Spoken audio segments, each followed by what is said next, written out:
After my grandma died, my mom said, she didn't leave you anything. She wanted to keep things simple. I believed her, until a letter arrived from the lawyer with my name on the envelope. Turns out I was left $20,000 in savings. But my mom had already emptied the account. When I confronted her, she said, you would have wasted it. I used it to pay your sister's tuition. My sister posted a new handbag the next day with the caption, thanks, Mom. When my grandma passed away, something inside me cracked. I didn't show it much, because that's how I was raised. But her death hit me harder than anything else I've been through. She was more like a second mother to me, and honestly, more of a real mom than my actual one ever was. Every summer from the time I was 9 until I left for college, I'd stay with Grandma in Missoula. She had this little one-story house with yellow siding and a front porch that creaked when you stepped on it. She made sun tea on the porch and let me drink it with way too much sugar. She taught me how to cook, how to balance a checkbook, and how to pay attention to people's actions, not just their words. You don't owe anybody blind trust, she told me once. Even family. That stuck with me. She died in early September. The funeral was simple, just how she'd want it. I gave a short eulogy. My mom handled the rest. She didn't cry. My sister Rachel was there too, but she was mostly taking selfies near the grave. I didn't say anything. About 2 weeks later, I asked my mom if Grandma had left a will. She said, no. She wanted to keep things simple. No mess, no drama. I accepted that. I mean, I didn't want to seem greedy, and I thought maybe she'd just split the house or the belongings quietly. I had no reason to doubt her. I trusted her. That was my first mistake. Fast forward to November. I got home from work one night to find a thick envelope in my mailbox. It was from a law firm in Missoula. I had no idea what it could be, but the name on the return address sounded vaguely familiar, maybe one of Grandma's friends? I opened it at my kitchen table. Inside was a formal letter and a legal copy of Grandma's will. The letter was addressed to me, no mistake. My heart started beating faster as I read. To my granddaughter, I leave the balance of my savings account at First Security Bank, totaling approximately $20,000 at the time of this writing. She has always been a joy to me. I trust she will use this wisely. I just sat there for a minute, frozen. $20,000. And my mom told me she didn't leave me anything. I didn't want to believe it at first. I thought maybe there was a mistake. So I called the law office the next day. The woman I talked to, her name was Tracy, confirmed that the account had existed, and yes, I was the named beneficiary. But here's the kicker, the account had been closed 1 week after Grandma died. The money? Gone. I asked who withdrew it. She couldn't say, but she told me it was not uncommon for next of kin to gain access if they had the account information and presented themselves as estate handlers. I didn't need to ask. I knew who did it. I got in my car and drove to Spokane that night. It's about a 3-hour drive from where I live. I didn't call ahead. I didn't want to give her the chance to lie again. When I knocked on her door, she looked surprised to see me. But not worried. That would come later. I walked in, sat at the dining room table, and dropped the envelope in front of her. "What's this?" she asked. "It's Grandma's will," I said. "She left me $20,000. Why did you tell me she didn't leave anything?" She didn't even blink. She shrugged. "You would have wasted it." I just stared at her. I couldn't believe she said that out loud. She went on, like it was no big deal. "Rachel needed it for tuition. She was behind. You're doing fine. You've got a job, your bills are paid. I made the decision to help your sister." I said nothing for a few seconds. My ears were ringing. I felt like I'd been slapped. "I wasn't your money to decide with," I finally said. "Grandma left that to me. Mom rolled her eyes. Stop being dramatic. You're always so sensitive. It's just money. Just money. Except it wasn't just money. It was the one last thing my grandmother wanted me to have. It was a final gift. And my mother, stole it from me and gave it to my brat of a sister who treats everything like it's a photo op. And then it got worse. The very next day, my sister Rachel posted a photo on Instagram.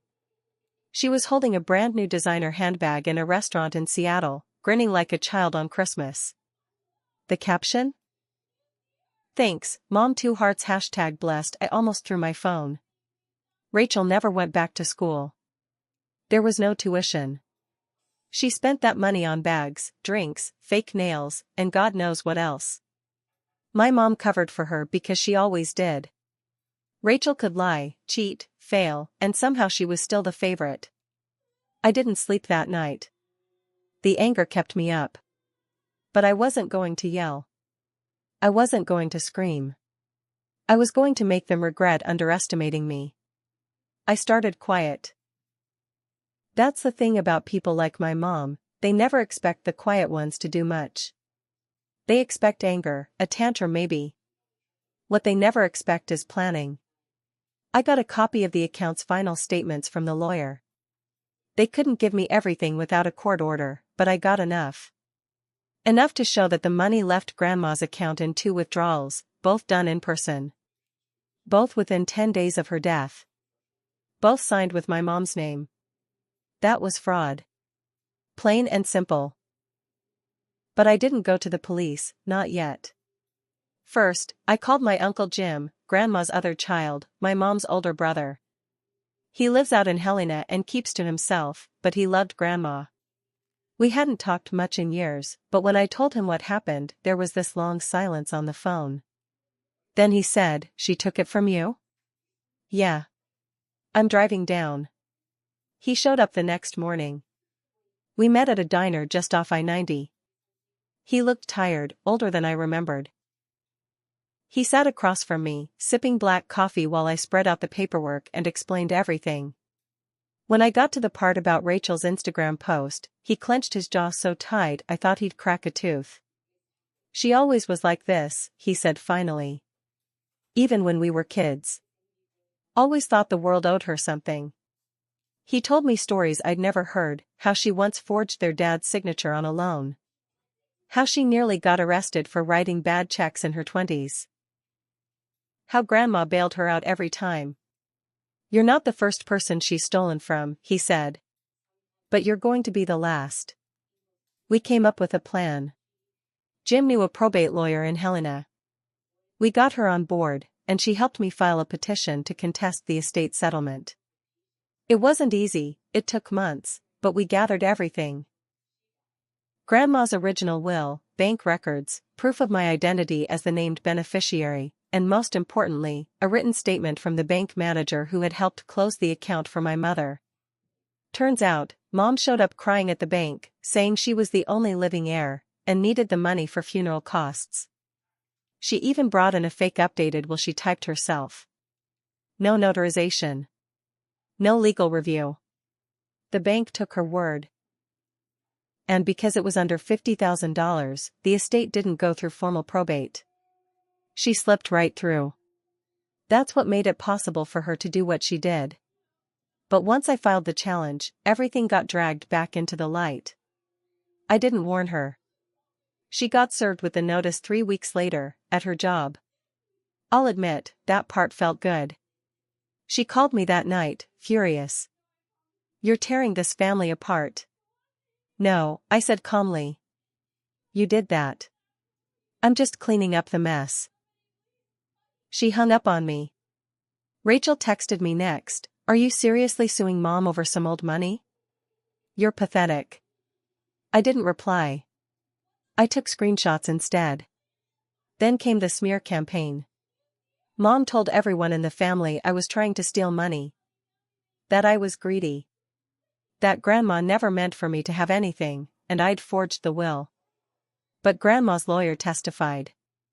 So did her neighbor, who witnessed the will signing.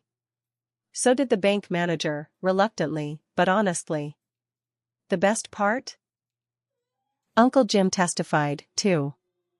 And when he told the courtroom that my mom had lied and forged documents before, the judge listened. The case is still ongoing, but it's not looking good for her.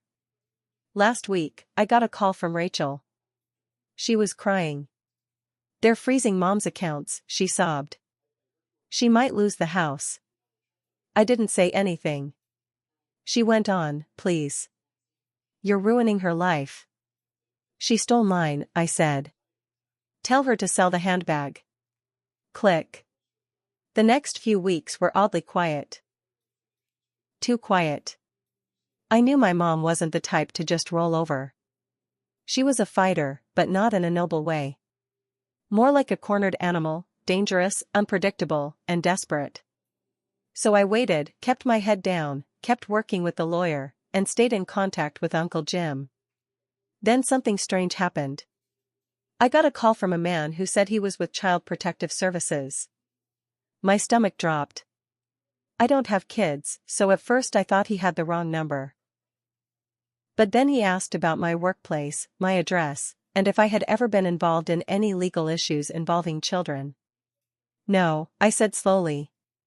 Why are you calling me? He paused. We received a report claiming you were caring for 2 minors at your home in unsafe conditions. I nearly dropped the phone. It was a lie. A total fabrication. And I knew exactly who had made the call. That was her move, distract, accuse, throw dirt until something sticks. It was an old play from her book. If she couldn't win clean, she'd try to make me look dirty. Thankfully, the caseworker closed the report after one visit. There was no evidence, no children, no nothing. But it shook me. She was trying to mess up my life outside of court now. That's when I realized this wasn't just about money anymore. It was about power. Control. Pride. My mother was fighting like a cornered queen in a crumbling castle, and she was willing to burn everything down before admitting she was wrong. The final twist didn't come from me. It came from Uncle Jim. He called one night and said, "Check your email. You need to see this."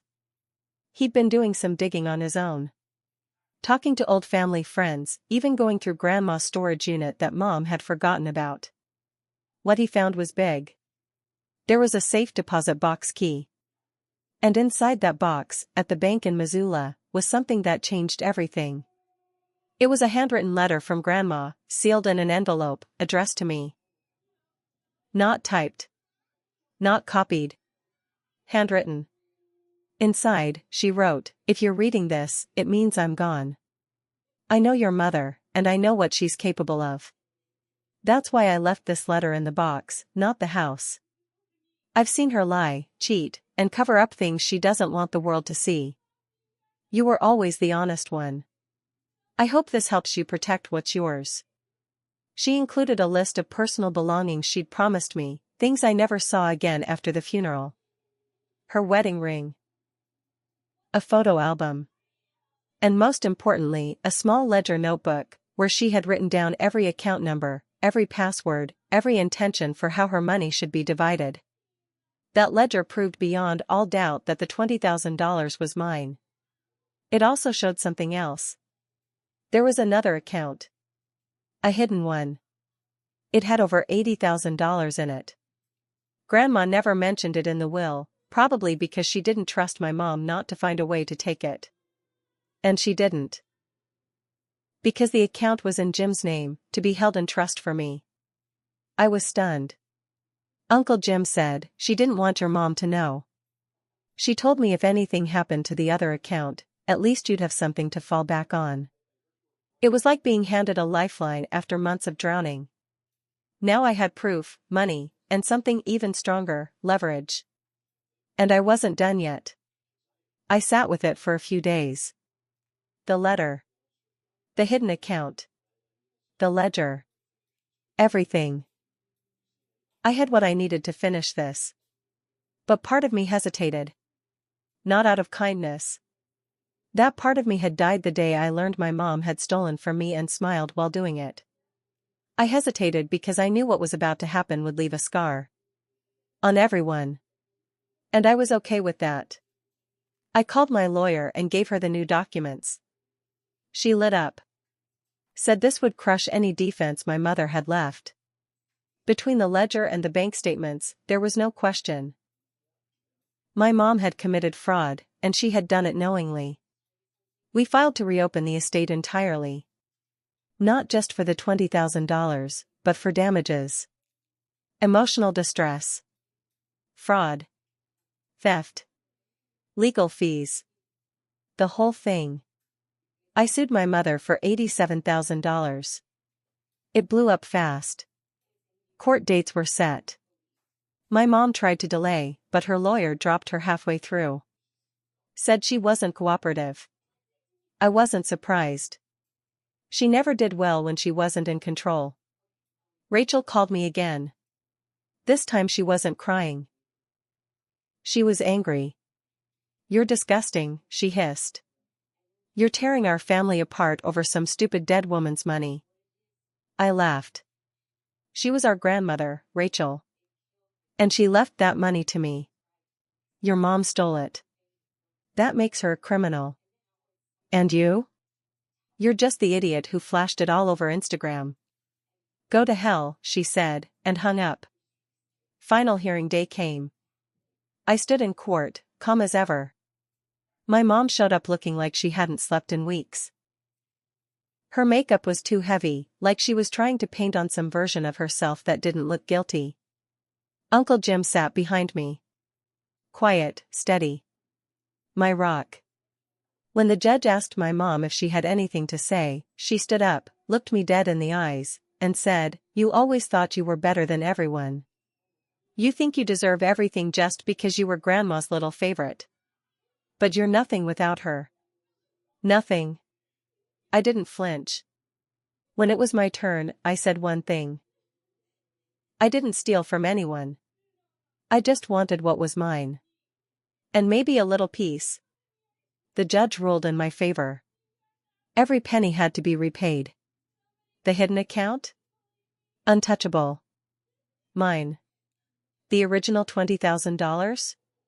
She had to pay it back in full, with interest. Court fees? Her problem. The judge even ruled she had committed civil fraud. It was on record now. Within 3 months, she had to sell her house. She moved into a small rental out in the valley. Rachel stopped posting for a while. Then started begging people on Facebook for Venmo donations to help her struggling mom. People stopped replying. I thought it would feel better. But here's the truth, revenge doesn't heal. It doesn't bring Grandma back. It doesn't take away that sick feeling I had the night I found out my own mother betrayed me. But it gave me something else. It gave me clarity. I cut them both off after that. Changed my number. Blocked them everywhere. Uncle Jim and I still talk. He's more like a father to me now than anyone else ever was. A few weeks ago, I visited Grandma's grave. Brought sun tea, like we used to drink. I sat with her for a while and told her everything. At the end, I said, "I did what you asked. I protected what was mine." And for the first time in over a year, I felt like I could finally breathe again.